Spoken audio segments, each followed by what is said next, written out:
তারপরে পুরী থেকে বেরিয়ে এসে আমাদের আর দুটো স্থান ঘোরার ছিল, যেটা হচ্ছে কর্ণাটকের সূর্য মন্দির আর লিঙ্গরাজ মন্দির। লিঙ্গরাজ মন্দিরে আপনারা জানেন কম বেশি ওখানেও ফোন, ক্যামেরা, জুতো, ছাতা অনেক কিছুই নিয়ে যায় না। বিড়ি, খৈনি, গুটকা, তেরেঙ্গা এসব হেনাতেনা হাবিজাবি নিয়ে যেতে যায় না। তাই যেখানে নিয়ে যেতে দেয় সেটা হচ্ছে এই কর্ণাটকের সূর্য মন্দির। সেখানে আমরা চলে এসেছি। আর মেয়ে তো এসেই সুন্দর পরিবেশ থেকে সমান শুধু বলছে ফটো তোলো। এখানে আমার মেয়ে ফটোগ্রাফের কাছ থেকে আবার ফটোও তুলেছে, সেই মন্দিরের মাথায় হাত রাখা এরকম একটা। খুবই সুন্দর পরিবেশ, সবথেকে বড় কথা খুবই পরিষ্কার পরিচ্ছন্ন।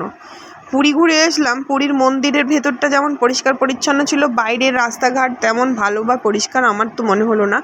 কিন্তু এখানকার রাস্তাঘাট, এই জায়গাটা সবটাই এত পরিষ্কার পরিচ্ছন্ন, আমার এটাই সবথেকে বেশি ভালো লেগেছে।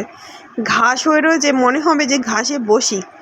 আর পুরীর আশেপাশে কোথাও মন্দিরটা খুব সুন্দর, মন্দিরের আশেপাশে ভালো, কিন্তু মন্দির থেকে একটু দূরে রাস্তাঘাট বা কোনো ঘাসে মানে ইচ্ছা হবে না সেখানে পা দিই, এমন একটা ব্যাপার।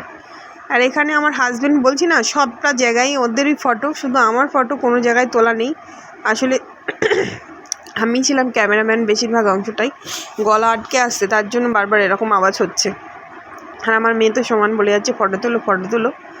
এখানে অনেক পাথর খসে পড়েছে, এর গায়ে অনেক কিছু আঁকানোও আছে। যারা আপনারা গেছেন তারা ভালো রকম জানেন। এটা আমার বাবা, এই ভদ্রলোক যিনি দাঁড়িয়ে আছেন আমার মেয়ের হাত ধরে, এটা আমার বাবা। এটা হচ্ছে আমার বরমশাই, তিনি তো প্রচুর ফটো তুলেছে, মানে একবারও ভাবেনি যে বউটারও একটা ফটো তুলে দিই। যাই হোক, কী আর করা যাবে বলুন। আর সামনে আমার মেয়ে দেখছেন একজনের হাত ধরে যাচ্ছে, ওটা আমার ভাই।